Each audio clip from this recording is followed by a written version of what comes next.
సరికాదని సీఎం చంద్రబాబు నాయుడు అన్నారు. సముద్రంలో వృధాగా పోతున్న నీటిని వాడుకుంటే తప్పేంటని ప్రశ్నించారు.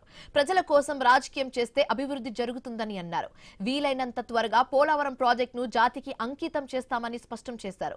గతంలోనే డయాఫ్రమ్ వాల్ పూర్తయి ఉంటే 440 కోట్లతోనే నిర్మాణం జరిగి ఉండేదని చెప్పారు. 2019లో ప్రభుత్వం మారిన తర్వాత పోలవరం ప్రాజెక్టుకు చాలా నష్టం జరిగిందని వాపోయారు. గత వైసీపీ ప్రభుత్వ నిర్లక్ష్యం కారణంగా పోలవరం ప్రాజెక్టు నిర్మాణం పూర్తి చేయడానికి 6 ఏళ్లు ఆలస్యమైందని చెప్పారు. ఆలస్యం కారణంగా ఖర్చులు కూడా పెరిగాయని ఆరోపించారు. అదనంగా 1000 కోట్ల భారం పడిందని చెప్పారు. వచ్చే ఫిబ్రవరి 15 నాటికి డయాఫ్రమ్ వాల్ నిర్మాణం పూర్తి చేసి తీరుతామని స్పష్టం చేశారు. వచ్చే ఏడాది మార్చి నాటికి ఫేజ్ 2 పనులను కూడా పూర్తి చేయాలని లక్ష్యంగా పెట్టుకున్నట్లు ముఖ్యమంత్రి చంద్రబాబు నాయుడు తెలిపారు. పోలవరం పనులన్నీ సమీక్ష చేయడానికి వీలైనంత తొందరలో ఈ ప్రాజెక్టును పూర్తి చేసి జాతికి అంకితం చేయాలి అనే ఉద్దేశంతో నేను ఈ విజిట్లో వచ్చాను. ఏదైతే డయాఫ్రమ్ వాల్ ఆ రోజు అయిపోయి ఉంటే 440 కోట్లతో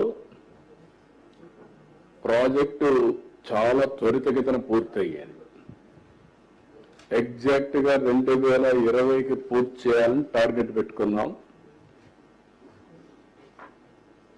జూన్లో 19లో ప్రభుత్వం మారింది. అక్కడి నుంచి ఈ ప్రాజెక్టుకు అన్ని విధాల నష్టం జరిగే పరిస్థితి వచ్చింది.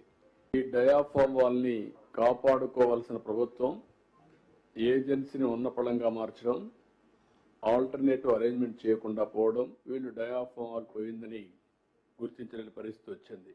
చాలా దుర్మార్గమైన. అంతకుముందు పోలవరంలో సీఎం చంద్రబాబు పర్యటించారు. హిల్ వ్యూ పాయింట్ నుంచి ప్రాజెక్టును వీక్షించారు. డయాఫ్రమ్ వాల్ సహా ఇతర నిర్మాణాలను పరిశీలించారు. ఫోటో ఎగ్జిబిషన్ చూశారు. నిర్మాణ పనుల పురోగతిని సీఎం అడిగి తెలుసుకున్నారు. Copper dam, ECRF, gap 1, gap 2 పనుల వివరాలను సైతం అధికారులను అడిగి తెలుసుకున్నారు. అనంతరం పోలవరం ప్రాజెక్టు పనుల పురోగతిపై అధికారులతో సమీక్ష నిర్వహించారు సీఎం చంద్రబాబు నాయుడు. పోలవరం ప్రాజెక్టుకు సంబంధించి పెండింగ్ లో ఉన్న పనులను వేగంగా పూర్తి చేయాలని సీఎం చంద్రబాబు నాయుడు ఆదేశించారు. పోలవరంలో సైట్ వద్ద అధికారులతో సమీక్ష చేశారు. ప్రాజెక్టులో 87% మేర సివిల్ పనులు పూర్తయ్యాయని గుర్తు చేశారు. మిగతా పనులను గడువులోగా పూర్తి చేయాలని ఆదేశించారు. ప్రాజెక్టు నిర్వాసితుల పునరావాసం, ఆర్&ఆర్ పనులపై పూర్తి స్థాయిలో ఫోకస్ పెట్టాలని చెప్పారు. యాక్షన్ ప్లాన్ రూపొందించుకొని ఈ పనులను పూర్తి చేయాలని ఆదేశించారు. మే మొదటి వారంలో మళ్లీ పోలవరం ప్రాజెక్టు పనుల్ని పరిశీలిస్తానని ముఖ్యమంత్రి చంద్రబాబు నాయుడు వెల్లడించారు.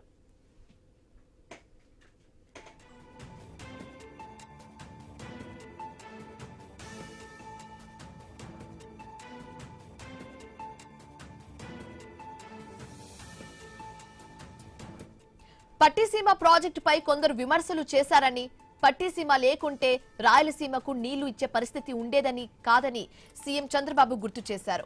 పోలవరం పూర్తి కావాలని, నదుల అనుసంధానం జరగాలని, కరువు రహితంగా రాష్ట్రాన్ని తీర్చిదిద్దడమే తమ జీవిత ఆశయమని చెప్పారు. నీటి విషయంలో రాజకీయాలు ఎందుకని, ఇచ్చి పుచ్చుకునే ధోరణిలో ముందుకు వెళ్లాలని ముఖ్యమంత్రి సూచించడం జరిగింది. ఒకప్పుడు హైదరాబాద్కు తాగునీరు లేదని, మంజిరాకు నీళ్లు తీసుకెళ్తే తాను అంగీకరించానని గుర్తు చేశారు. జగన్ అక్రమాలపై విచారణ చేయాలంటే దాదాపు 30 ఏళ్లు పడుతుందని చెప్పారు. విచారణల పేరుతో కాలయాపన చేయలేమని ముఖ్యమంత్రి చంద్రబాబు నాయుడు చెప్పుకొచ్చారు. కథలన్నీ చేయాలంటే మనకు ఎంక్వైరీ చేసుకుంటా కూర్చుంటుంటే అన్ని ఏం చేయాలో జరుగుతున్నా మీరు చూస్తున్నారు. ఎంక్వైరీల కోసం కాలయాపన చేస్తా, ఎంక్వైరీలు చేయాల్సిందే తప్పదు. కానీ వీళ్ళు చేసిన పనులన్నీ మనం ఎంక్వైరీ చేయకపోయినా కూడా హైకోర్టు కూడా చెప్తామని ఇప్పుడు టీటీడీది అప్పుడు జరిగిన అవకతవకల మీద మీరు ఎందుకు యాక్షన్ తీసుకోవాలి అని చెప్పే పరిస్థితికి వచ్చారు. 1-2 కాదు కదా, వ్యవస్థని మొత్తం కుప్పగొల్చారు. ఇప్పుడిప్పుడు అవన్నీ కూడా వ్యవస్థలన్నీ కూడా బాగు చేసి మళ్ళా ట్రాక్ లో పెట్టే పరిస్థితి వస్తే బురదల్ల రాజకీయం చేస్తున్నారు. ఈ సంవత్సరం మేము చేసాం అంద్రినీవ 3,800 కోట్ల రూపాయలు అడ్మినిస్ట్రేటివ్ శాంక్షన్ ఇచ్చి 730 కిలోమీటర్లు కెనాల్స్ వెడల్పు చేసి అటు కుప్పం ఇటు మడకసిర నీళ్లు తీసుకెళ్ళాం. అది రాజకీయం. అన్ని చెరువులు నీళ్ళు ఇచ్చాం. అది చేయకుండా ఈ చిల్లర రాజకీయాలు ఇలాంటివన్నీ పట్టించుకొని ఎంతో పని బురద జల్లితే అంటుకుంటుందేమో, ఏం అంటుకోదు. చాలా మంది నా మీద బురద జల్లేదని ప్రయత్నం చేశారు. ఆ బురదలో వాళ్ళు కోరుకుపోయారు తప్ప ఏమి కాదు, ఏం జరగదు. ఇది గుర్తుపెట్టుకోవాల్సిందిగా నేను కోరుతున్నా. కన్స్ట్రక్టివ్ పాలిటిక్స్ చేయండి. మీరు చేయలేని పనులు మా మీద నెపవేసి తప్పించుకునే ప్రయత్నం చేయడం కరెక్ట్ కాదు. ఇప్పుడు అదే రాయలసీమని రాబోయే రోజుల్లో ప్రపంచంలోనే గ్లోబల్ హబ్ గా తయారు చేయాలనుకుంటున్నాం. Not only for India, it will be global hub.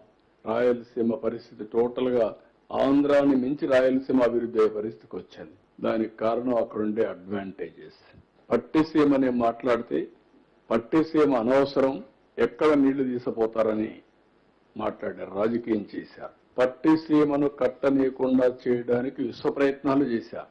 నాకు ఒక జీవితంలో ఒక కోరిక, ఒక ఆశయం, పోలవరం పూర్తి కావాలి, నదులు అనుసంధానం చేయాలి, తద్వారా ఈ రాష్ట్రంలో కరువు అనే మాట రాకుండా చేయాలని చాలా ప్రయత్నం చేశాను. రాయలసీమలో 12,000 కోట్లు ఖర్చు పెడితే వీరు 2,000 కోట్లు ఖర్చు పెట్టారు. నేను ఈ ప్రాజెక్టుల మీద అన్యాయం జరుగుతా ఉంది అని నేను జిల్లాలో పర్యటన చేశాను.